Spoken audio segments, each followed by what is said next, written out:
Halo, assalamualaikum warahmatullahi wabarakatuh. Selamat pagi, siang, sore, atau malam. Di sini saya akan mencoba video monolog tentang aku, instansiku, dan manajemen Smart ASN di BPP Kecamatan Karangbaru. Perkenalkan, nama saya Syafri Al-Akbar. Saya peserta Latsar CPNS 2023 dari angkatan ke-12 dan saat ini saya berada di kelompok 3.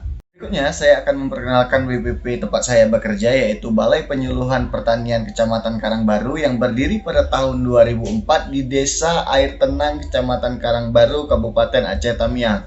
Jadi, Balai Penyuluhan Pertanian ini merupakan kantornya para penyuluh dan kelompok tani untuk melakukan penyuluhan dan melaksanakan hal-hal yang berkaitan dengan meningkatkan kesejahteraan pelaku utama, yaitu para petani maupun pelaku usaha, orang-orang yang berusaha pada bidang pertanian. Saat ini ada 15 orang penyuluh di Balai Penyuluhan Pertanian yang terbagi ke dalam 33 desa di Kecamatan Karangbaru. Para penyuluh ini dipimpin oleh satu orang koordinator yang mengkoordinasi seluruh wilayah Kecamatan Karangbaru. Visi dari Balai Penyuluhan Pertanian Karangbaru adalah memberikan acuan kepada penyelenggara penyuluhan pertanian di pusat, provinsi, kabupaten maupun kecamatan.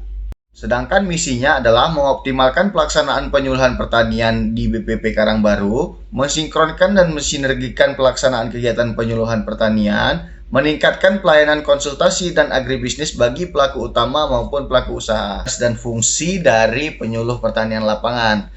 Jadi secara garis besar ada 3 tugas dan fungsi penyuluhan pertanian. Yang pertama yaitu fungsi persiapan, kemudian fungsi pelaksanaan, dan fungsi pelaporan. Di fungsi persiapan kita membuat yang namanya lembar persiapan menyuluh, membuat identifikasi potensi wilayah, membuat rencana kerja tahunan penyuluh.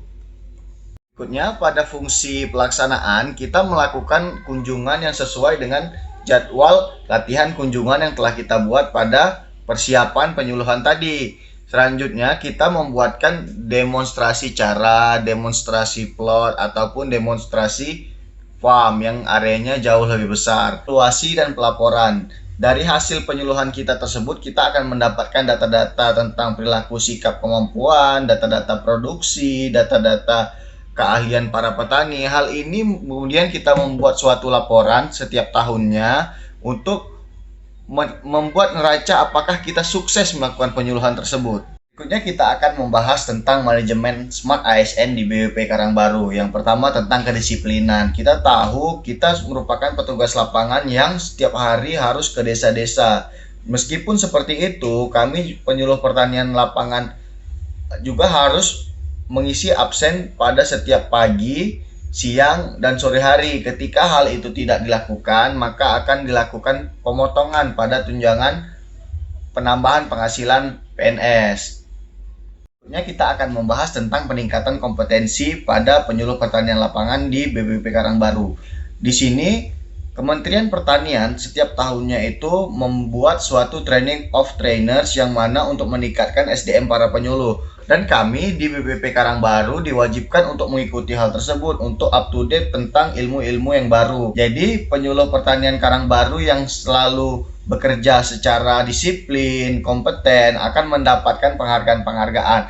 Yang pertama yaitu tentu saja gaji setiap bulannya, tunjangan penghasilan, ada bantuan operasional, seperti itu. Dan kemudian ketika suatu penyuluh mendapatkan prestasi yang luar biasa, maka beliau dapat dicalonkan menjadi penyuluh terbaik tingkat kecamatan, kabupaten, maupun provinsi. Berikutnya kita akan membahas tentang pelayanan berbasis IT kepada petani maupun kelompok tani. Di sana pemerintah sudah menyediakan sistem penyuluhan pertanian berbasis web. Di sini berisi tentang data-data petani, potensi-potensi petani, sehingga hubungan antara penyuluh dan petani itu dapat dilakukan secara online. Jadi mereka dapat mengakses data mereka untuk kemudian dilakukan pemrograman yang sesuai dengan yang mereka butuhkan. Selain untuk petani, kita juga memiliki sistem internal yang berbasis IT yang di Aceh Tamiang diberi nama Sikepo. Dari Sikepo ini kita dapat mengupload kerjaan kita sehari-hari sehingga atasan dapat dengan mudah mengetahui kerjaan kita selama seharian. Dan juga di situ juga terdapat rekap absen, SKP, dan berbagai hal